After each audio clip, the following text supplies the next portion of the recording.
you all for being with us this afternoon, because I know there are a lot of things that you could be doing today, and we appreciate you taking the time to be here at this town hall. We are going to start today with the Pledge of Allegiance being led by members of local Girl Scout troops. And Kat is going to lead them. I'm going to pass this to her.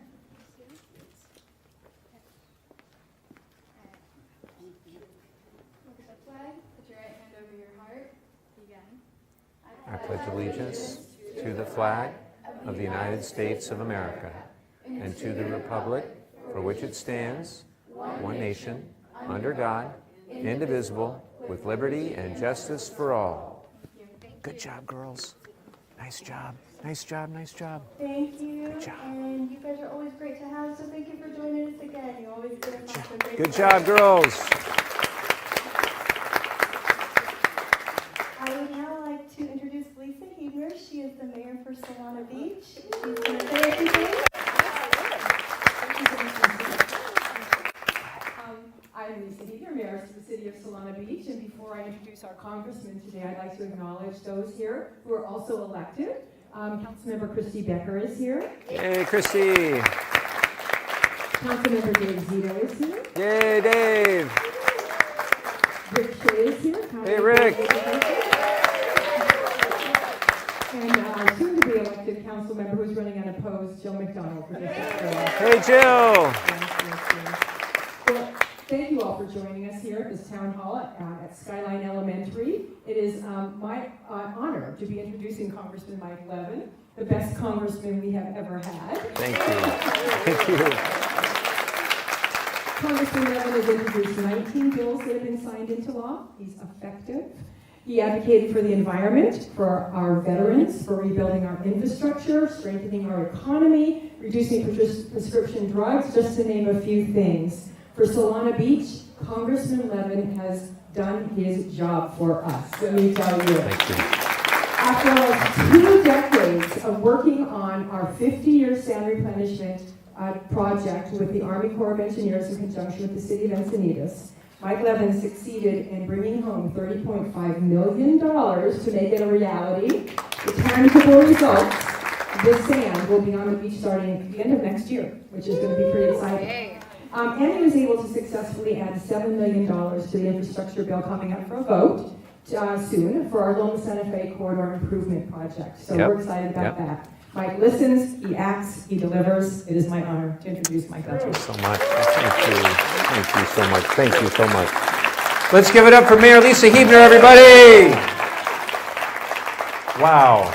Thank you so much. You have just an amazing group of elected leaders here in Solana Beach. I am so grateful, and I'm envious that you're running unopposed. That's pretty cool.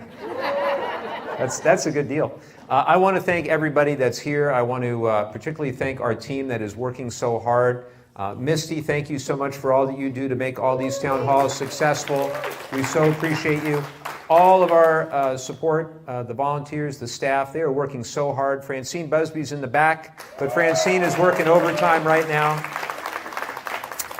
We are all hands on deck right now. 31 days to go, and we're incredibly grateful that you're spending part of your Saturday with us this afternoon. We'll get you out of here in time to watch the Padres win. What do you think? This is our 93rd town hall. 93rd. If you remember, we had one a month for many months at the beginning of my service, and then when the pandemic hit, we started doing them online, and now we've been able to do many more here in person, and we're going to continue to do one a month as long as I have the opportunity to serve, which with your help hopefully will be for a good long time. Very, very grateful. Let me just begin that it's a very crazy time right now. Our politics are divided as they haven't been, certainly in my lifetime. Things are polarizing. But despite all of that, I mean this sincerely, I am more hopeful about our future than I have ever been. I mean that sincerely. And a lot of it has to do with the work that we are able to get done right here in communities like this, where we're working day in and day out. Doesn't matter what party you belong to, we're trying to get things done. We're trying to serve our community as best we can. I see Shannon Bradley here. Shannon does such a fantastic job in our official office here in the district, just working day in and day out for our constituents. The basic blocking and tackling, the things that don't often make the news, but nonetheless are really, really important. And that's the type of thing that I think we have to keep doing. We have to keep emphasizing. Real results for our constituents, for our local priorities. At the same time, we have delivered results in a big way for this district. And I'll just mention a few things. Lisa talked about the $30 million for sand in Encinitas and Solana Beach. That's on top of $9 million for sand up in San Clemente. And it's not enough. We need more investment along our rail corridor. Obviously, you're only as strong as your weakest link, and we've got some weak links in the rail corridor that need further investment time and again. And so we're working with stakeholders up and down this district to deliver on the investments that are needed. When it comes to San Onofre, we have delivered $40 million between last year and this year to restart what is known as consolidated interim storage.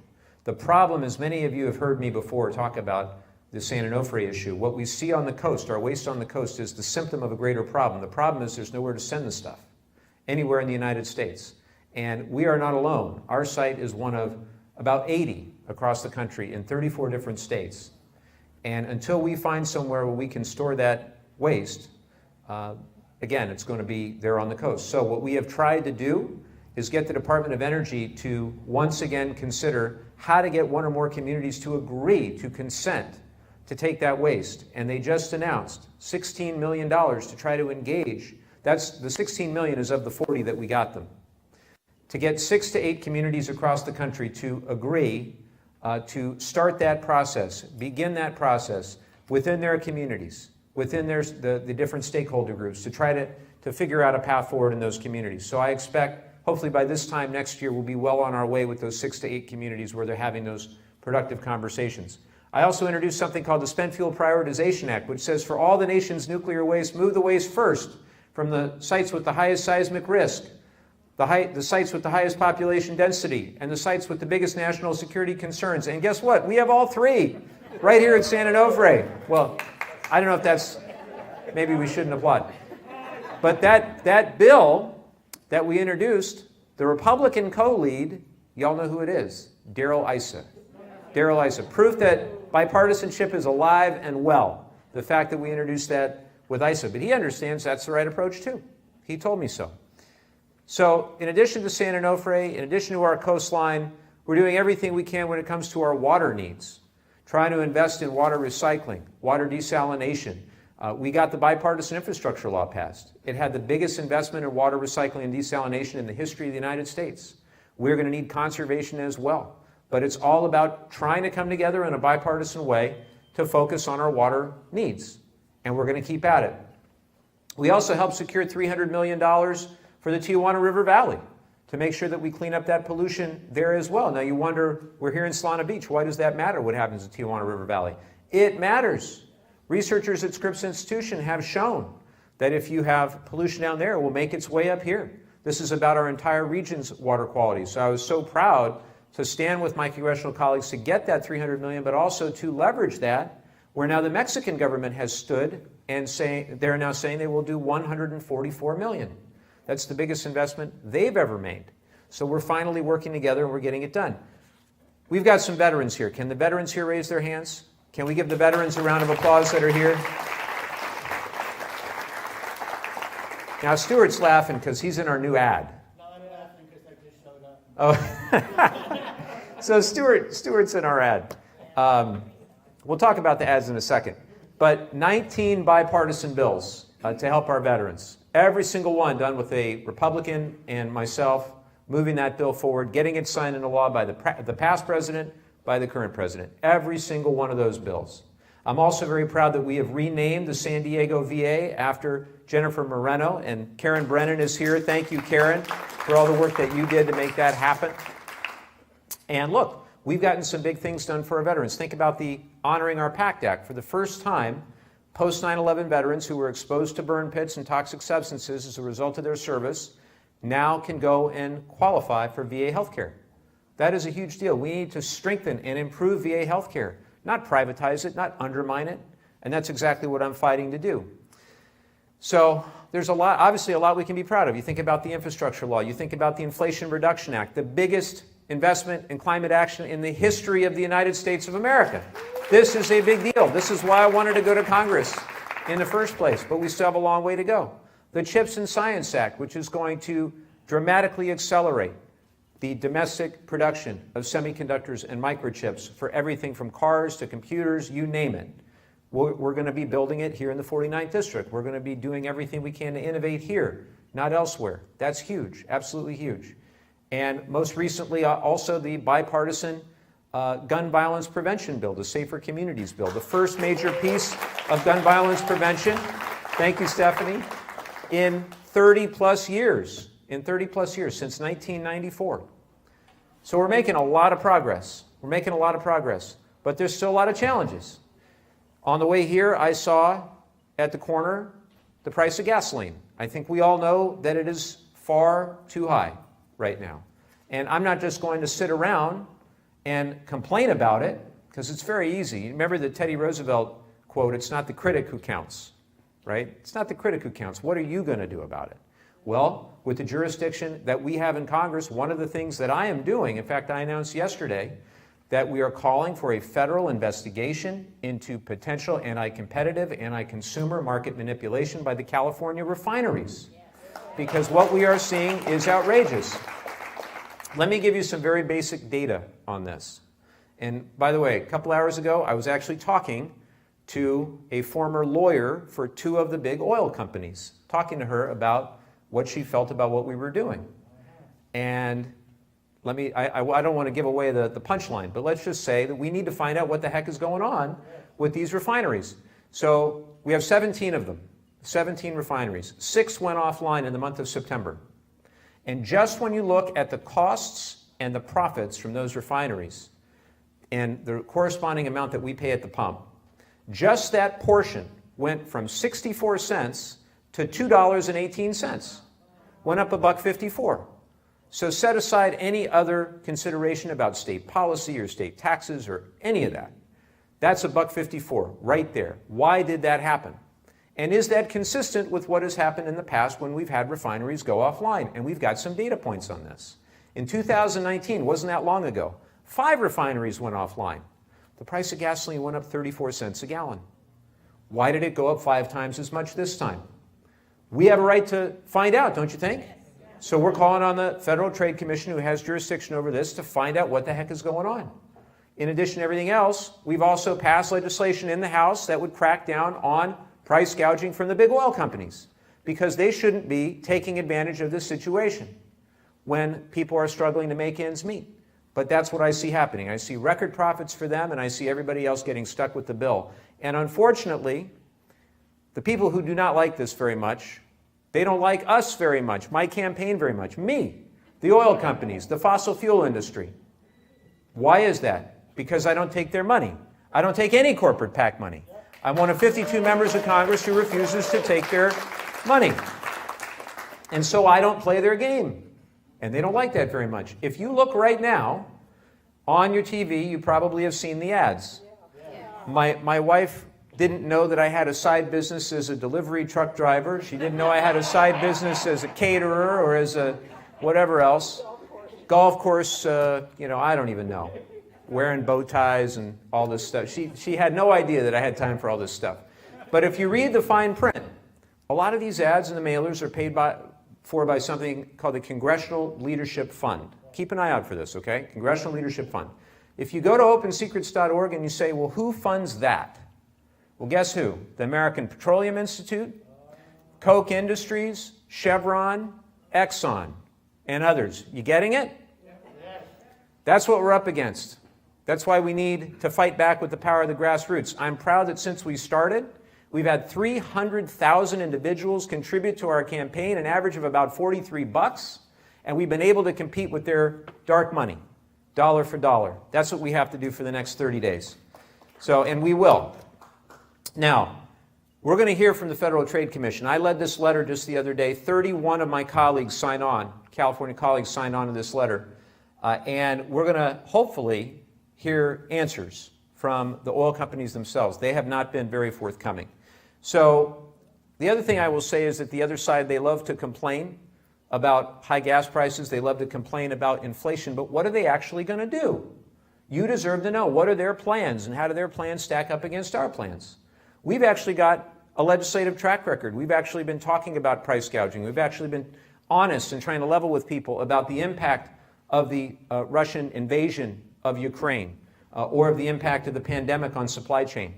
The other side basically wants to drill more and lower taxes for rich people. If it were up to my opponent, they would reverse the progress that we just made, finally putting a minimum corporate tax on the biggest corporations in America, many of whom paid zero. You had companies like Nike and Hewlett-Packard and Whirlpool paying $0, nothing. That's not fair, is it? I don't think so. So we said 15%. That's reasonable, 15%. And they want to repeal that. The other thing they've said, they are still talking about repealing the Affordable Care Act. And do not forget that if we repeal the Affordable Care Act, if you have a pre-existing condition, you will not be covered. They're still talking about this. They haven't given up on this. They haven't given up on Social Security and Medicare either. Rick Scott, who's in charge of the Republican Senate elections, not just any senator, he's in charge of electing their senators, has said that they will evaluate every 5 years Social Security and Medicare. So you have one side trying to strengthen Social Security and Medicare, make it last for the next century. You have the other side trying to undermine it at every turn, trying to privatize it at every turn. It is an earned benefit. You paid into it, you deserve the benefit. The other side talks in terms of entitlement. It's an earned benefit. So look, it's very easy to be a critic, very easy to point fingers. It's tough to get things done. And the reality is I'm going to continue to focus on the solutions that we face. Let me just say this. We're going to conduct this campaign talking about the facts. My mom always said I got to be respectful. My Republican opponent and I, we live in the same town. We even go to the same church. We just have profoundly different views of lots of issues. And I've heard his stump speech, and I think he believes what he says. And you deserve to know what he is saying is wildly out of touch with the mainstream. And that's what the voters are going to hear the next 31 days. I want to grow the economy from the middle out, not just for those at the top. He wants to give a big tax break to those at the top. He thinks the Trump tax plan was great. And when asked about the state and local tax deduction being capped at $10,000, which did so much harm to the people of this district, the people of places like California, New Jersey, New York, Massachusetts, Connecticut, he said that was pennies on the dollar, his word, pennies on the dollar, that we all should just get over it. I want to position our district at the forefront of research, development, economic growth, and biotech, life sciences, clean energy technology. I want to make sure we're doing everything we can so that our Marines and our sailors have all the resources they need to be ready and prepared for whatever comes their way. I want to secure the border while also treating people with humanity and decency and dignity. We can do both, and we will. My opponent, on the other hand, has said repeatedly, at first I thought maybe he got it wrong, he didn't know what he was saying, but he said it again and again and again, that he wants to freeze and then cut all non-defense discretionary spending. Freeze and then cut. Now, what does that mean? That means he wants to freeze and then cut Customs and Border Protection and border security. He wants to freeze and then cut federal support for fire departments and law enforcement. He wants to freeze and then cut veteran homeless, transition, suicide prevention, and health care. He wants to freeze and then cut funding for clean beaches, coastal protection, and drinking water. He wants to freeze and then cut funding to find a place for the waste at San Onofre. He wants to freeze and then cut funding for the National Science Foundation, the CDC, the NIH. These are institutions that deliver hundreds of millions of dollars to this district and this community every single year. He wants to freeze and then cut funding for Pell Grants to help kids go to college and the Children's Health Insurance Program. He wants to freeze and then cut substance abuse programs, community mental health programs, help for victims of sexual assault and violence, not to mention funding for all the other community investments we've been able to deliver here in Solana Beach and up and down this district, and even funding for the war in Ukraine. He wants to freeze and cut all of it. Does that make sense to any of you? Doesn't make sense to me either. So, here's the deal. We got 31 days. The stakes are huge. I'll just close with this. There's something greater at stake this election. The fundamental question is what kind of future we want for this country. Do we want elected officials who are going to stand up for democracy and the rule of law, or who are completely beholden to a cult of personality. You all remember January 6, 2021. It was one of the worst days in the history of this country. Took my opponent 17 months. There was 17 months where he would not admit that Trump lost. 17 months. Do we want to reduce the deficit? Because I do. I want to reduce the deficit. We will this year. Or do we want to bring back the policies from the last administration and actually increase the deficit by $7.8 trillion? By the way, Trump said he would eliminate the national debt in 4 years. He wound up having $8 trillion, added to the debt. Do we want to accelerate the transition to renewable energy? Or do we want to double down on the dirty energy policies of the past? You know, we got a reduction of 40% of greenhouse gas emissions by 2030. That means we got 60% to go, as far as I'm concerned. But they'd go back to the dirty energy policies got us in the mess. Do we want to strengthen the VA, or do we want to privatize it? Do we want to achieve real gun violence prevention measures, or do we want to allow the corporate gun lobby to control the narrative and to eliminate whatever progress we can make? Finally, do we want to stand up for reproductive rights, LGBTQ rights, women's rights, or do we want to support, absolutely, or do we want to support the extreme Supreme Court overturning Roe versus Wade? On the day the Supreme Court overturned Roe, my opponent went on Twitter and celebrated. He's been very consistent in his position, 2018, 2020, 22, taking the most extreme position you can take. He supported overturning Roe. If given the chance, no question in my mind, there will be a national abortion ban that is going to be advanced by Lindsey Graham and the rest of them. I don't know about you. I don't want Lindsey Graham in charge of much of anything, but certainly not a woman's right to choose. So those are the choices we face. We're going to need your help the next 31 days. I'll talk about that at the end. But hopefully you like what you will hear. I'm so grateful to have you here today, to answer your questions, to engage. This is absolutely the best thing that I get to do every month when I'm out here talking to constituents.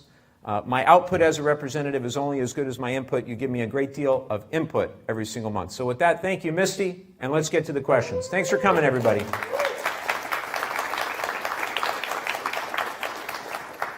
Okay, so for the Q&A, the way this process is going to work, to be fair and equitable to everyone, you are going to get one question, and you're going to get 1 minute to ask your one question.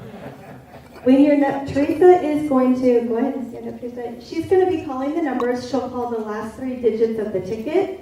When you come up, if you can go around the back and queue up in line here, we're going to try to keep 3 people in line as best as we can. And Teresa is going to hold the microphone. So, don't try to grab that mic from me because I won't let you. So she'll hold it. You can touch it, but you cannot hold it.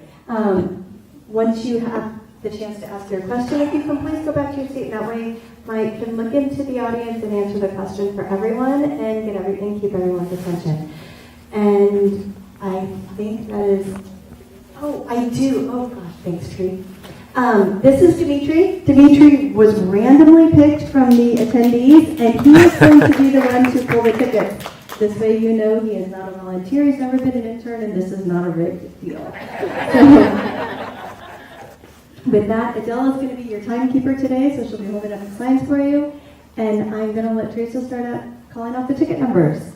Okay, 198 are the last 3 digits, 191 and 197. Are you one of those? Yes. Come on up and And please give me your name. Sure. I got my question written down here.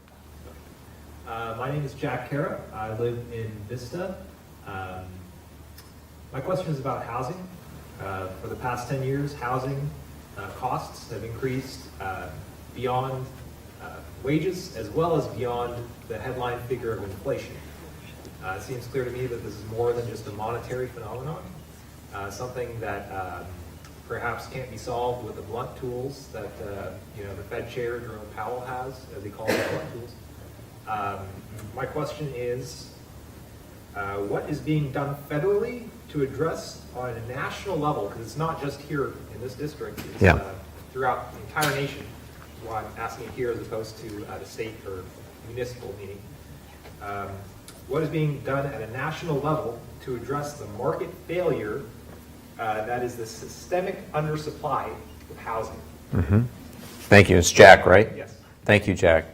Appreciate your being here, and I share your concern that obviously we see, notwithstanding maybe the last few weeks, housing prices going up and up and up through the roof, rents continuing to go up and up through the roof, and no end in sight, absent significant investment. And that investment has to be a partnership, obviously, between local, state, and federal. And what works in, the other thing I've realized, so what works in Vista, because you live in Vista, doesn't necessarily work in Solana Beach, doesn't necessarily work in Encinitas or Ocean. Every city is different, right? So obviously we have to give the latitude to the elected officials in those particular cities to decide what types of projects will work, where they will work, and then where we come in, I hope, is with the federal support to be able to help make that happen, whether it's tax support or direct support for that developer or for that city or some combination thereof. Now, a few things that we're working on that unfortunately didn't make it across the finish line, and then I'll give you one success story at the end because it's not all bleak. In the Build Back Better Act, we'd had the largest investment in affordable housing in history. It was in there, it was ready to go. A lot of things were in there and ready to go, but that was one that we really hoped would come to fruition, and unfortunately it didn't make it across when the Build Back Better Act kind of morphed into the Inflation Reduction Act. So the housing piece did not make it. We have to revisit that. We have to revisit that investment in affordable housing at the federal level, particularly to make these projects pencil for local developers. It is very, very difficult when you run the numbers on these projects to make ends meet. We've got to make that more appealing, not less appealing for those developers that are interested in affordable housing. The second thing is there is an effort that a number of my colleagues are working on to try to make it easier to buy a house if you're a first responder, a firefighter, a law enforcement official, a nurse, a teacher, because I believe firmly that we are all better off as a community when the people who teach in a school like this can afford to live in a city like this, right? And so we are trying to be creative about how we can make purchasing a home easier for first responders, and so stay tuned on that. The one success story that I will share with you is what we've done around veterans housing. So we have had a significant challenge with veteran unemployment and veteran housing through the pandemic. Unemployment now is back down to 2.4% among the veteran community. The veteran homelessness rate that was going up precipitously actually started dropping a number of years ago, but we saw then a leveling or maybe even an uptick. We're still getting the most recent data during the pandemic. But one of the things that was clear to me, and I'm the vice chair of the Veterans Affairs Committee and have been studying the issue very closely because my subcommittee that I chair has jurisdiction over veteran homelessness and housing, among other things, is a lot of the veterans in most need of the services. Sorry, she's cutting me off. I'll be quick. This is a great question that he asked. A lot of the services were not available to the veterans most in need, particularly veterans that had other than honorable discharges. An other than honorable discharge doesn't mean what you think it means. If you're addicted to alcohol, you might be medically discharged. If you're addicted to opioids, then your other than honorable discharge means that you can't have the VA couldn't have the VA health care or the HUD-BASH voucher, the VA supportive housing voucher. But we changed it. Now you can. So the hope, and I see Stuart nodding, I'm hopeful that we're now beginning to see more local veterans who are most in need, who are able to get housing and get some stability. I have a goal that I've had for a while now of zero net effective veteran homelessness in North County, San Diego. We're going to keep fighting, we're going to keep working until we get there. I was able to get in Oceanside, I promise this is the last thing I'll say, it's going to get very angry with me, $2 million for what they're calling the Navigation Center for Oceanside. That'll be 50 beds to start with capacity for 100 beds where you can stay for 30 days and you can go get the services that you need. Now, it's going to take every one of us, obviously, to work out homelessness issues and housing issues. It's really, really tricky. And also talk to your city officials as well, because I often try to defer to them to figure out what the best path forward is for Solana Beach or what the best path forward is for Vista, and it's not a one-size-fits-all. Thank you for the question. Excellent question. Thank you. All right, You don't hear me? I'm going to say 191, 197, 198. 191, 197, 198 were the numbers I called before, and 185 and 188. Anyone here with those numbers that wants to ask a question? We got to take her.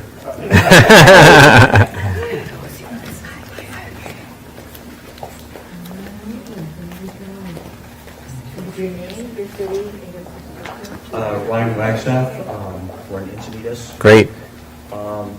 So it's not really a federal question, but what can you or the party do to help at the local level when it comes to the overtaking of our school boards? We've been battling Michael Ullman for a couple of years now, as you know, and I think legally we need a lot of help. Other than obviously getting out and voting, what additional help can we get? Because we basically have a school board that does not believe in public education. Yeah. So, and it's going to be at the detriment of our kids. Well, Ryan, right? Yep. So you answered your question. The best thing you can do is tell everybody to go vote in 31 days. Yes. For candidates who actually, and I know Kathy Rawlings is here somewhere. Yeah, for candidates who actually believe in our education system and want to help children and want to help teachers and actually want to build better public schools. I can tell you, Ryan, it's not easy. There's a lot of crazy stuff going on, a lot of misinformation out there. But fundamentally, what I am trying to do is to help our public schools thrive. And we've got some of the most amazing public schools anywhere in the country right here in this district. This is an amazing community. We've got great school districts. And obviously, everybody at the local level has to make those decisions who they think is going to serve those districts best, serve our children best. My wife and I have two young kids. They are 10 and 8. They're in 5th and 3rd grade in the Capistrano Unified School District. And the teachers and the administrators and everyone there, they do an incredible job. This is really not easy work.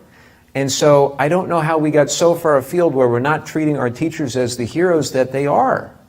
Probably because I had several public school teachers in my family. A couple of my aunts were in fact, I saw one a couple days ago, taught in LAUSD for 30 plus years. That's a tough job, man. And so I think that sometimes we get a little bit disconnected from just how hard of a job that is. And then you factor in the pandemic, my gosh, all of a sudden teachers had to teach on Google Meet and on Zoom who were not well equipped. So the good news, though, is that we've got great people like Kathy, like Rick Shea as well, who are working really, really hard for our children. So elect more like them.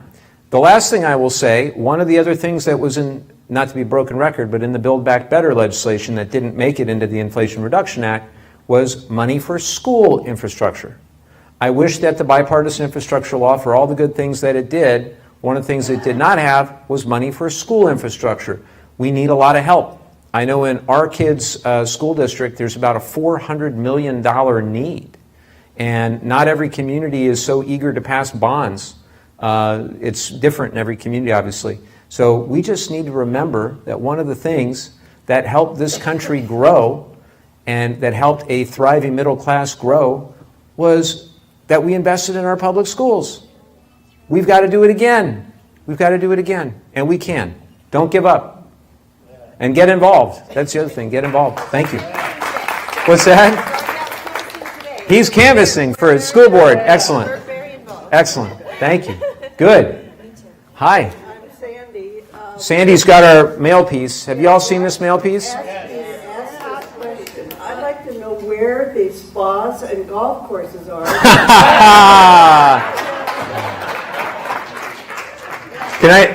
So she's holding up this great map of the district that we mailed out, which talks about all the investments that we got.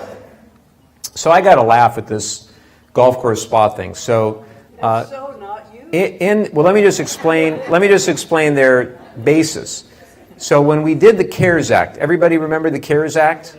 That was the bill when Trump was still president, and every member of the House voted for that bill, as I recall, to get that first wave of funding out there, that relief out there, right at the beginning of the pandemic.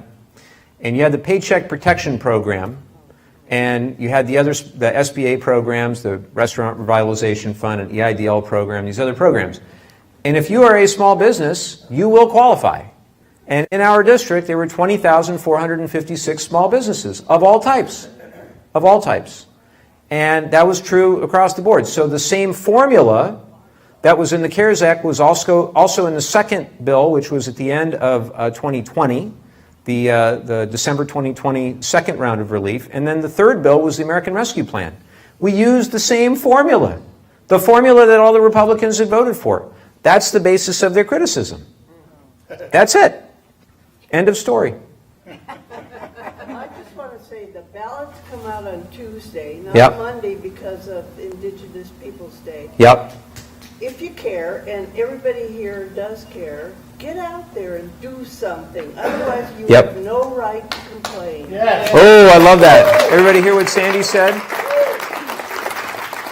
For those watching on, and thank you, Jeremy, for all you're doing to make these great streaming town halls.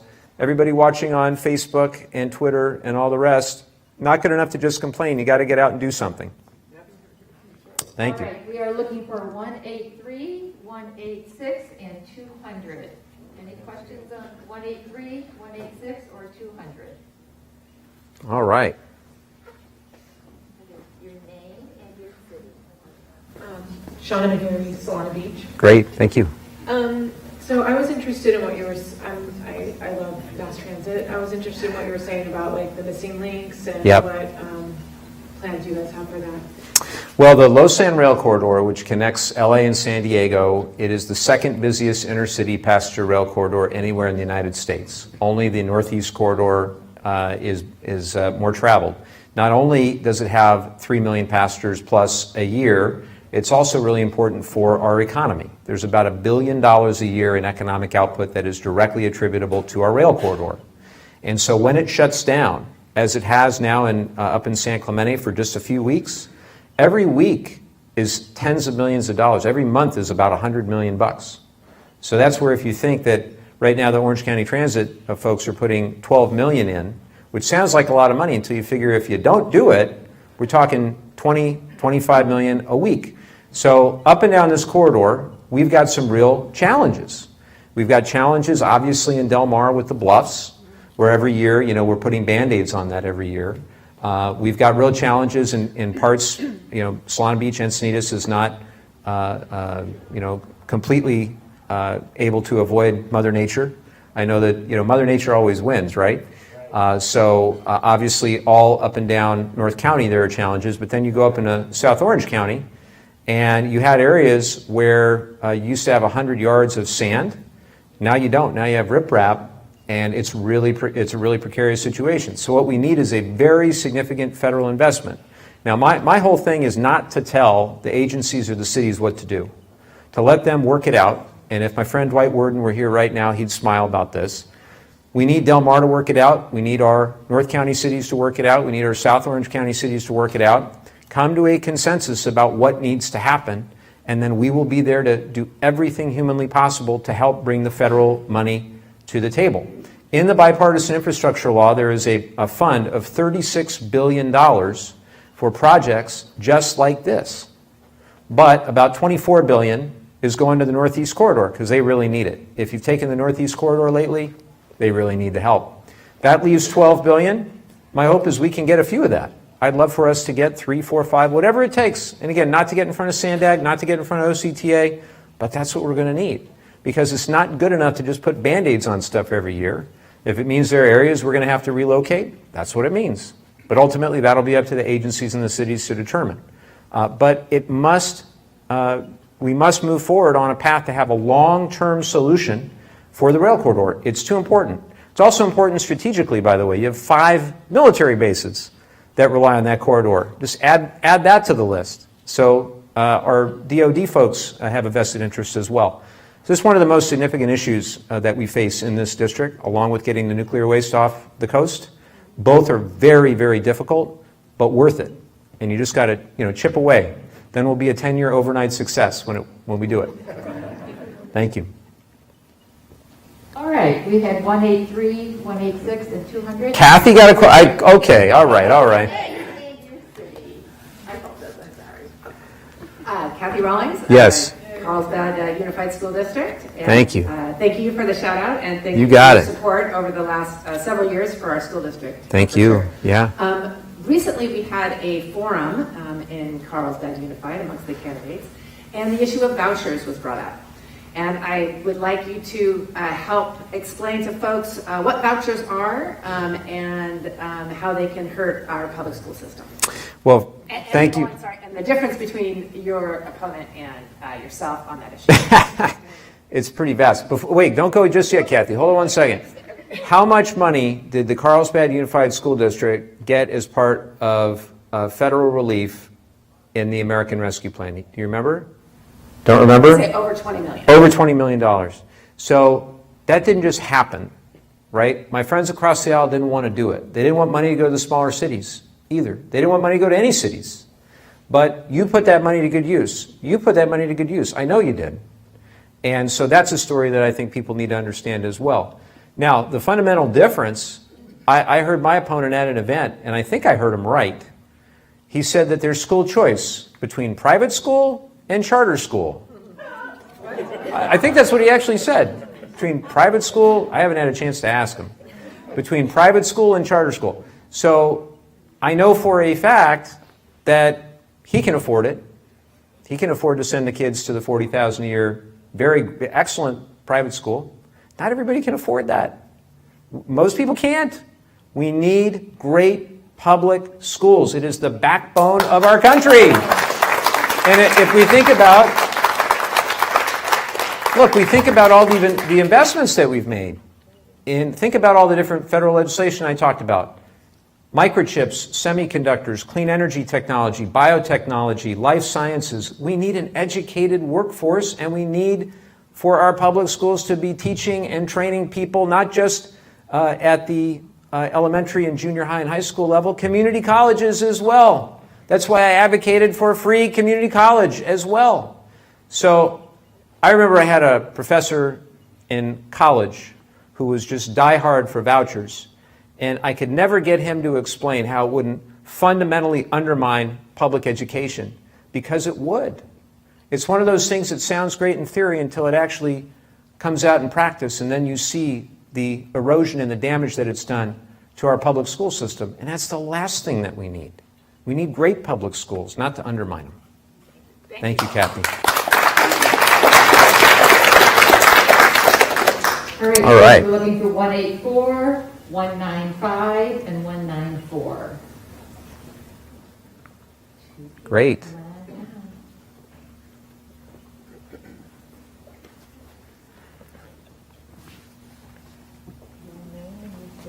How are you doing? Great, thank you. Lisa Baggett, Oceanside. Thank you for coming from distant Oceanside. Yes. Thank you. First, I want to thank you because I sponsored a Ukrainian.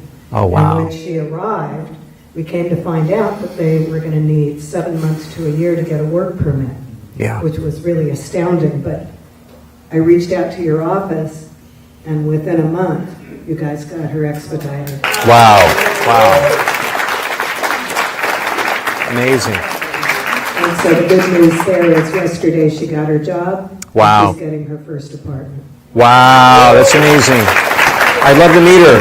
I'd love to meet her. But my question has to do with what are we going to do about our border situation in general? How are we going to reform our immigration? We do a lot of talk about it, but I've yet to see any concrete change that will make a big impact. We need a big impact, not little bites now. Thank you. Well, first of all, Lisa, thank you for stepping up and for housing somebody who's having to deal with the situation, having so many human rights abuses going on in Ukraine right now. It's extraordinary that you've done that, so we thank you for that. Absolutely. And we have to do everything humanly possible to try to help what's going on the ground in Ukraine right now, but that's another question. Since I've been in Congress, what I have seen, and this will not please everybody on our side, on my side of the aisle, I've seen both sides. They want the issue of immigration more than they want to actually sit down and come together and work on solving the challenges of immigration. And it takes two to tango, as the expression goes. So my great hope is that a bipartisan group can come together it's going to be in the next Congress, right, hopefully, to sit down and figure out what we can do on a bipartisan basis to reform our immigration system. What gives me great encouragement is that a lot of our business owners, business leaders, Republican business leaders, Democratic business leaders, they want this because they see the importance of having a path to citizenship for people who want to come and want to work. That's the backbone. Just as great public education has been the backbone of America, so has immigration. I don't know how many of you have been watching or have watched the new Ken Burns documentary on the U.S. and the Holocaust. It's incredible. And so on one side of the family, my dad's side of the family, they're from Eastern Europe. My great-grandparents came from Eastern Europe. What I didn't realize is that in 1924, the U.S. Congress put up quotas and barriers that would have prohibited them as Eastern European Jews from coming into the United States. I didn't know that. I didn't know that. We don't have a great track record. It's sort of cyclical, right? But more recently, what we have seen is this stalemate. So what do we do about it? Well, I think, number one, what we have to do, the lowest hanging fruit, and maybe what we can do before the end of the year, is pass the Dream and Promise Act for Daca recipients. Because a court just ruled that, in their view, Daca wasn't legal. Without congressional action, I worry a great deal because the Supreme Court has gotten so far out of whack that they can undermine the entire Daca system. I was proud to have a dreamer as my guest at the very first State of the Union that I ever attended.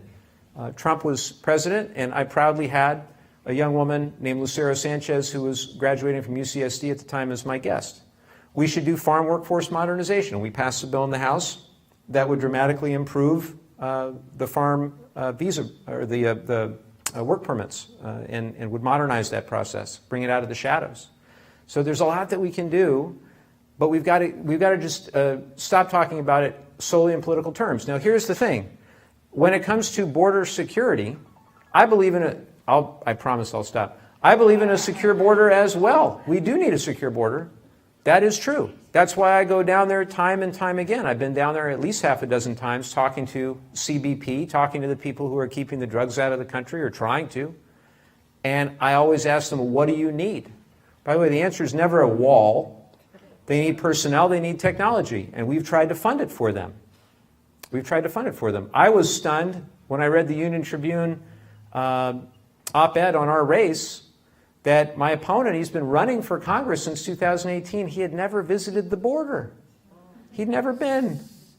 He'd never been. If you're complaining about something all the time, if you're trying to lead on something, the least you can do is go visit. Go see for yourself with your own eyes, and he hadn't. What can I say? How are you? Good, how about you? Excellent. My name is Patrick, I'm from Carlsbad, and in your speech you talked about issues relating to veterans, and one of the things I wanted to talk about is how can we help the Veterans Healthcare Administration? Fantastic, Patrick. Thank you for being here. This is awesome that you're here. So it's very simple. We've got to make sure it has resources and that we do everything we can to modernize and improve it, not to abandon and privatize. The community care program, choice, whatever you want to call it, the Mission Act, obviously different administrations call it different things. All that is excellent. That's great. Giving veterans more choices is a good thing, and we have to do all we can to help improve those choices. But we can't forget about the core competencies of the VA itself. And unfortunately, too many of my friends and colleagues on the other side of the aisle forget that last piece. They'd rather privatize the whole thing. And I hear it and I see it. And so I worry a lot that we're not going to make those core investments. For example, when the other side, we just did the Honoring Our Pact Act, right? This is to take care of veterans who are exposed in the post 9/11 conflicts to toxic substances to make sure that their respiratory conditions, their cancers, even diabetes, now is presumed to have been a result of their service, and now 3.5 million veterans that were not eligible for health care will get health care. That shouldn't have been a controversial proposal at all. It was the very least that we could have done. And when they started on the other side talking about, well, it's too expensive, the DAV, Disabled American Veteran spokesperson, said it better than I ever could. He said, we already made the decision to pay when we sent those young men and women over there. That's when we made the decision.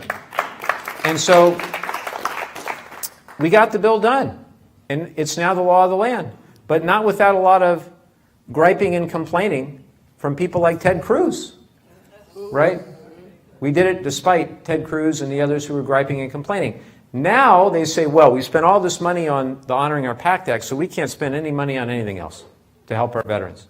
Now, I totally believe in fiscal responsibility. I do. I'm a Democrat that believes in fiscal responsibility. We need to get our deficits and our debt under control. And we've got a much better track record of doing that. If you look at this administration, you look at Obama, you look at Bill Clinton, we're doing a lot better than Trump and W. Bush and Reagan and H.W. We're doing better. The Democrats are doing better. But VA healthcare is so fundamentally important that we've got to take care of those who gave so much to our country. So I'm not going to stop until we do everything we can to do that. I'm just going to keep at it. Thank you. Hi. Hi, I'm Jill, and I'm from Solana Beach. Great. And I first heard you speak on Super Bowl Sunday in 2018 at Oh, a wow. private home in Del Mar. Wow. When no one knew who you were. Wow. And I walked out of there and said, this is who I want to be my next congressperson. Oh, thank you. So, thank you. Thank you. My worry is, though, that this election may mean that the Democrats lose control. Mm-hmm. And I'm worried about our democracy Mm-hmm. and what Congress can do between now and what, and you know, the And then election's the year. happening very quickly to protect our democracy. Thank you. I wish I had easy answers, Jill, because I'm worried too. And I think what we have to do is try to pass some form of the Electoral Count Act reform. You know, wow, who knew that would be so popular? No, but we had our bill in the House that was Liz Cheney's bill, and they have their bill in the Senate. And whatever we can get done so that we don't have another scenario in 2024 like we almost experienced in 2020, where we recognize the integrity of the 12th Amendment and the Vice President doesn't try to do anything crazy. You know, fortunately, Pence didn't, but this would more codify the inability of the Vice President to try to sway the outcome. It would make it tougher to object as well. You need a requisite number of members of the House and Senate. And so I'm all for that sort of reform. But fundamentally, we've got to do campaign finance reform and voting rights, both. If we want to take our democracy back, we must get all this dark money, the unaccountable money, out of politics. We've got to do it. And we had a plan to do it. We had a plan to both get the money out and also expose where a lot of the money is coming from. That's important too. And we had that as part of our H.R. 1 in the last Congress and in this Congress, the For the People Act. And unfortunately, the Senate would not change the filibuster rule to pass that in the Senate. So we also had the John Lewis Voting Rights Advancement Act. Same deal. We passed it in the House. Senate wouldn't move it forward. We have to keep fighting. If we could get 2 more Democratic senators, which is not impossible, and we hold the House, which is also not impossible. I didn't say easy. But look, these are the same pundits that said that we'd never win the Senate in the first place, right? We'd never win these 2 Georgia Senate seats. You all remember that, right? But we did. So that's where elections matter, candidates matter, and we've got great Senate candidates. So if we were to win 2 more and hold the House, then all of a sudden we could look at that filibuster rule again, because then Senator Manchin, Senator Sinema could not block that from occurring. And look, I'm not telling the Senate what to do.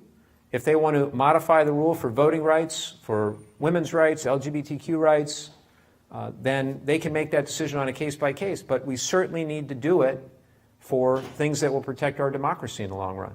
I worry about it all the time. I worry that when my kids and your kids and grandkids and their kids and grandkids, are we going to live in a democracy or are we going to live in an autocracy?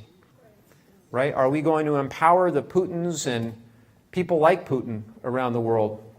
And I think when I see Viktor Orban from Hungary as their guest at CPAC, for example, this is a strain of conservatism that does not resemble Reagan or Bush or Dole or McCain or any of it. This is something entirely different, and it's very dangerous. It's very dangerous. Thank you. All right. Who's next? 189, 190, 180. We've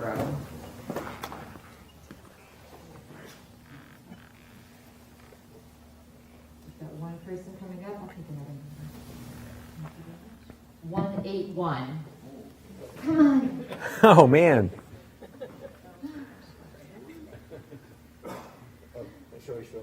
Rigorous honesty. Excuse me. Congressmember Levin, I may be making a mistake now. I'm going off script. Okay. And I usually talk about what I think is important thing that I've noticed with the Veterans Administration, not with the motive of mentioning that they look bad or whatnot. It's a big organization and stuff happens. And I know you're on the committee and you do stuff. But I'm going to go off script. And I'm going to do it the punchline out of respect for time. I've learned the secret of success, and you taught me that. What are they? Work hard. Rigorous honesty. Modesty. And I could speak another bunch of time about all of the things you've taught here. Oh, I forgot one thing. I think you said, isn't it true? It's supposed to be a question. Isn't it true? Sorry. Isn't it true that we have 2 ears and 1 mouth? Yeah. I think someone said that. My grandma used to say that. Yeah, I'm just demonstrating that this is sometimes. Sorry. Time's up. Thank you. Can I respectfully ask another 30 seconds? Sure. Thank you. It's good with me. Should I ask Misty? Yeah.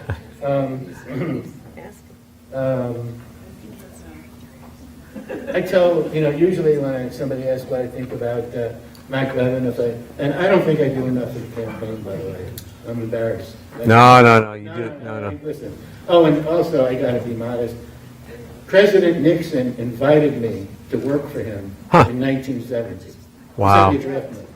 Wow. And I enlisted for whatever reason, and I'm going to go, and I'll try 30 seconds. I took an oath. I remember raising my hand at Fort Hamilton and swearing to protect I took the oath, okay?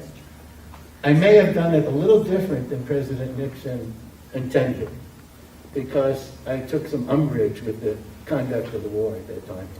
It wasn't right. That's all I got. Thank you. Thank you, Stuart. Thank you for Thank you. Thank you so much. Thank you so much. It's an honor to represent Stuart. Thank you. Thank you. Hello. I'm Karen. I'm from Carlsbad.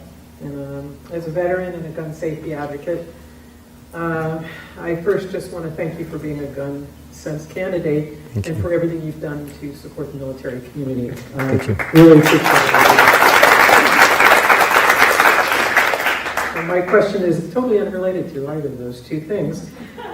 I want to know, do you feel that candidates for public office should be required to at least do one public debate as a condition of their candidacy? We're seeing all over the country people not showing up for publicly, independent forums, debates, and people just not showing up that are trying to gain offices that are of public trust in a very high level in many cases. Do you think it should be a condition of people's candidacy? Absolutely. Absolutely. That is a great idea. Yeah, and we try to do, I'd like to do more, but the 2 that we're doing this coming week, we've got one on Tuesday. You can go, by the way, Miracosta College, and then we've got one on Friday, NBC 7 at 6:30 p.m. We'll be live on NBC 7. We're excited about that. But I think it's a great idea, Karen. I always worry when incumbents won't debate, when they won't engage. They get complacent. And I just think that's wrong. I think representative is not only your job title, it's your job description. And how are you supposed to do that if you're not out in the community actually talking to people?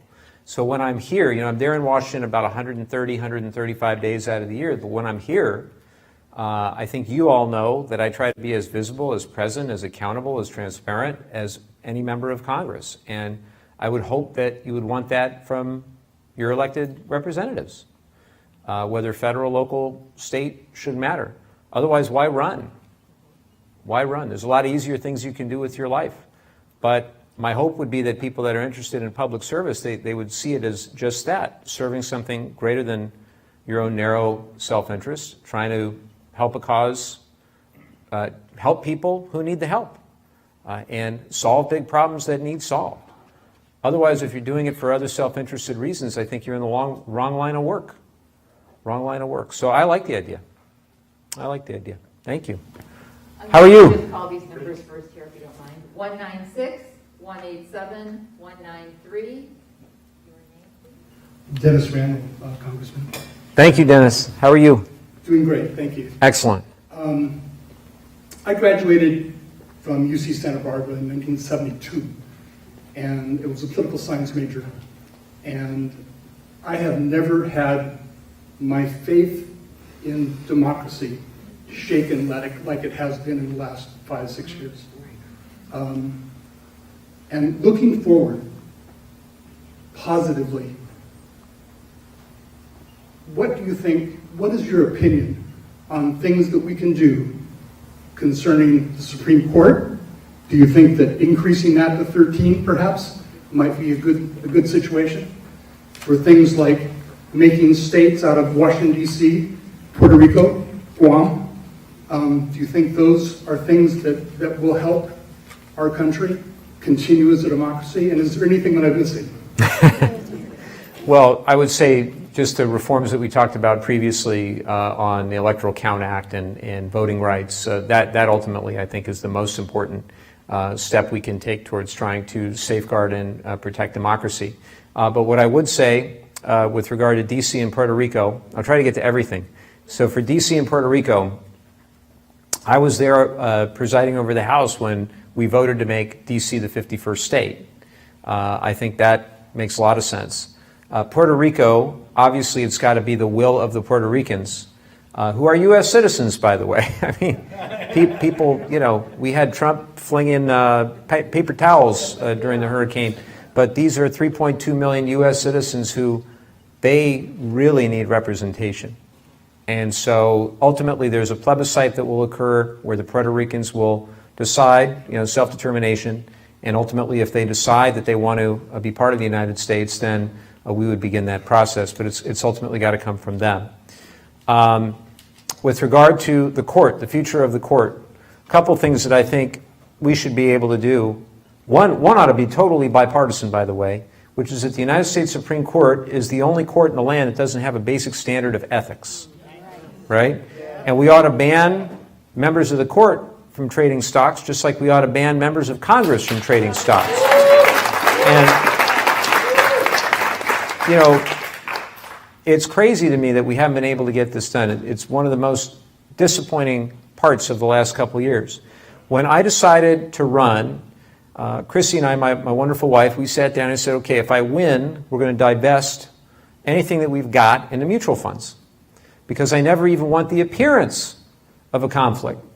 And I think that's what all members ought to do. And the bill that they put together didn't make it across the finish line quickly enough. And unfortunately, you've got a lot of folks that don't want to see that happen for a variety of reasons. Some good and some not. And we ought to hold the court to an ethical standard as well. In terms of potentially term limits or other things, I'm open to anything that can actually pass. So we've got to circulate, socialize that discussion, and see what actually could pass. And if it can't pass, then I think we should focus on what can pass. And I mean, you know, potentially even in the next several months, but more likely in the next number of years. I would just be very careful and cautious that anything we do will have an equal and opposite reaction from the Mitch McConnells of the world. And I would hate to see a slippery slope where we truly turn the whole thing into a circus. That wouldn't make any sense to me at all. We've got to do all we can to strengthen and safeguard and protect the institutions that we have. And that would include the court, which has gone wildly off course, unfortunately. Thank you for the great question. Hello, how are you? Hello, Mr. Levin. Call me Mike. I hear Mr. Levin. I think my dad's around. Where's my dad? Mr. Mike, my name is Vasilios. Just Mike, just Mike. What was your name? Vasilios. Vasilios. Nice to meet you. Thank you for being here. Thank you. I'm currently a sophomore at Carlsbad High School. That's excellent. Carlsbad. And what I'd like to ask you is something that I take particular interest in as part of the speech and debate team, and that is more international topics. Great. So today we've heard the name Viktor Orban. He's currently the president of Hungary, and he's quite famous for being very far-right and authoritarian. In fact, Hungary is the only country in the EU that the EU considers as only partly free, as opposed to completely free. Yeah. So with this insight, we've seen ever since 2015 that people like Viktor Orban have taken a huge crackdown on border security and on immigration. So when we look at the US and your campaign, I would just like to ask, does your campaign take any particular stance or alignment towards perhaps making it easier for especially Mexican immigrants to get visas or ultimately citizenships? Well, thank you for the outstanding question and for being here and for doing a great job at Carlsbad High School, where I have no doubt you are doing extremely well based on the question.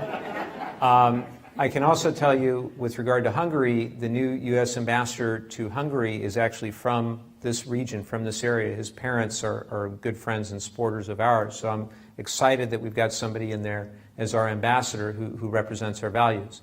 Now, with regard to immigration, I often think of my own family history. So I talked about the Eastern European Jewish half. You'd probably guess that with my name and all the rest. But my mom's half is Mexican American. And so my mom, she's one of 5 sisters. Her parents came from Mexico. My grandfather was 12. My grandmother was 4. And they got here, they didn't have money, they didn't speak English, they didn't have education, nothing. All they had was a belief that this country would be a place where they could have better opportunity, where they could start a small business, where they could hopefully grow economic security. They could be part of something exciting and different. And so they settled in Los Angeles in the 1950s. And they grew, my grandpa and his 2 brothers grew a jukebox rental business. Do you remember the Wurlitzer jukebox? So they grew that business. And they did quite well. And all 5 of their daughters, my grandpa and grandma wound up going to college. My grandpa and grandma never graduated high school. All 5 of them wound up graduating college. Now, I bring all this up in the context that just a few days ago, one of the 5 girls, my Aunt Ophelia, she passed away of cancer. But she was the head of the Boys and Girls Club in Cathedral City out in Coachella Valley for 18 years. And I was just there recently, and they named a bridge after her, a big bridge in Cathedral City. So, meanwhile, if my grandparents were alive, their youngest grandson is now a member of Congress, right? And so that's what the American dream is all about. That's what it's supposed to be. And I ask myself often, is this even possible today? Or have we put up so many barriers and bridges, so many barriers instead of bridges, where it's not? And so what I see as a path forward is a common sense, comprehensive immigration reform policy that hopefully Democrats and Republicans can get behind to get away from just focusing on the issue of immigration, but thinking about how we can actually solve some of the challenges. And I'll keep advocating for that. And as we discussed before, it would start with the Dreamers. It would start with farm workforce modernization, potentially visa reform, a path to citizenship. Of course, you have to pay taxes. Absolutely. But there is a path. We can do it. And business people here want it. They want it. And so I'm just going to keep fighting for it. The disappointment is that when the president was running, when Joe Biden was running, he told us this would be a top priority of his. And unfortunately, the Senate has not met the moment. It decided to focus on some other things, infrastructure and other things. We passed in the House the Dream and Promise Act, the Farm Workforce Modernization Act. They're sitting in the Senate. If I had $1 for every time I was frustrated with things sitting in the Senate that had passed in the House, I could take all of you to a nice dinner, right? But that's where we're at. Time is up. She's going to get. You've been very patient with me today. Thank you. Great question. 192-201-182. Wow, look at that. That's never happened before. What happens if you go over time? That's what I want to know. So, Mike, you talk a lot about bipartisanship in your campaign. Yep. So, looking at the top issues that Americans really think we should be solving right now, which is really cost of living, economy, fuel prices, guns, how much of this do you think can bipartisanship solve? It has to. It has to. There is a fundamental disconnect between the people that I speak with in this district, Republicans, Democrats, Independents, and elected officials in Washington, right? And part of the big problem is the media. So the media will, I'm not talking about San Diego Union Tribune, because they may or may not have folks here, and we actually really like the San Diego Union Tribune because they just report what's happening. But there are far too many of the sort of the DC-based media, and particularly those who are focused on engagement rather than on informing, right? And so they're only going to try to publicize the most outrageous, the most divisive. And so you only hear the same names of the same 10 or so members of Congress who are willing to say the most outrageous things, the most outlandish things, who'd rather make a point or get on TV yelling and screaming as opposed to making policy or actually trying to compromise and get things done working across the aisle in a productive way. The good news for you is that that's only like 10 or 20 of them. The rest of us just want to get stuff done. And so that's my focus. And, you know, I wish that things were different, but our current media ecosystem is such where a lot of the attention goes to the most divisive people. Social media doesn't help, by the way. Social media is the great accelerant with all of this. And I'm very concerned about that, too. Reading a great book by Ezra Klein called We'Re Polarized. It's a really interesting book. And one of the things he says is that we've got access to more information about politics than ever before, right on our phones. But we've also got more access to all the other information about everything else than ever before. So it used to be you'd get the morning newspaper and you'd have to read through the paper and see all the news and see all the business stuff if you wanted to get to the Padres score, right? You don't have to do that anymore. Now you just go and you just find the score. And we've lost something along the way.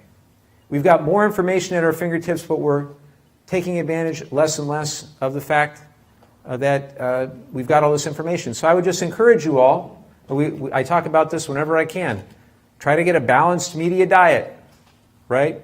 Try to read from things you agree with and disagree with, and ultimately reach your own conclusions. And don't forget about the importance of local news. I worry a lot about the importance, or the forgotten importance of local news as these big conglomerates take over and dramatically cut back the size and scope of local news.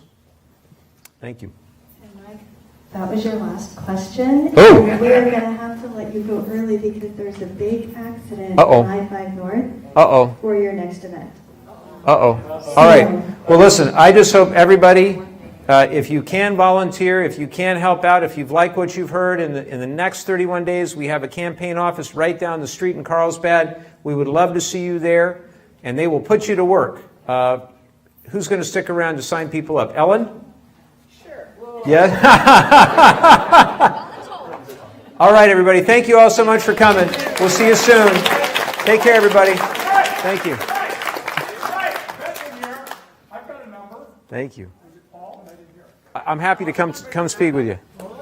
Mike, isn't it true we can make a donation right on those phones? It is, Stuart. It is. Thank you. All right. Uh-oh.